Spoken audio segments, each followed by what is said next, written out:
A land of warriors. ہزاروں سالوں پر محیط اولاد آدم نے کسی نہ کسی طرح اس خطۂ ارض کو اپنا مسکن بنایا. آرایا سے لے کر دور حاضر کی جدید ٹیکنالوجی بھی اس علاقے کی ہویت کو بدل نہ سکی. ظہور اسلام سے قبل یہ خطہ بدھ مت اور ہندو مت کے پیروکاروں کا آشیانہ رہا. چاردانگ عالمی شہرت کی بنا پر یورپ کے کنارے بسنے والے یونانی الیگزینڈر نے بھی اپنے محبوب گھوڑے کی قربانی دیتے ہوئے یہاں فتح کی قیمت چکائی. ایرانی ہو یا افغان، ہر ایک کو اس علاقے کی تذکیر مقدم رہی. ہزاروں سالوں کی تاریخ کو چند سطروں میں لکھنا جو اس شعر لانے کے مترادف ہے.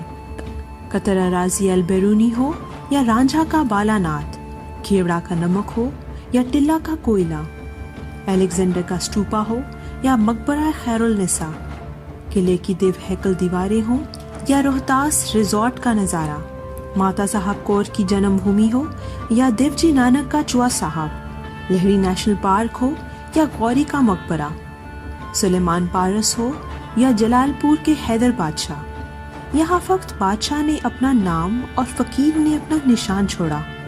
یہ غازیان و شہداء اسلام کا علاقہ ہی نہیں بلکہ سلاطین و اولیاء اکرام کی آرام گاہ بھی ہے. ایسے ہزاروں ان گنت واقعات کو تاریخ نے اپنے اوراق میں سمویا ہوا ہے. مٹی کے فہم ان کے لہو میں ہے اور ہیلی کے اکرام نشان حیدر کا شہر بھی یہی ہے جسے جیلم کہتے ہیں.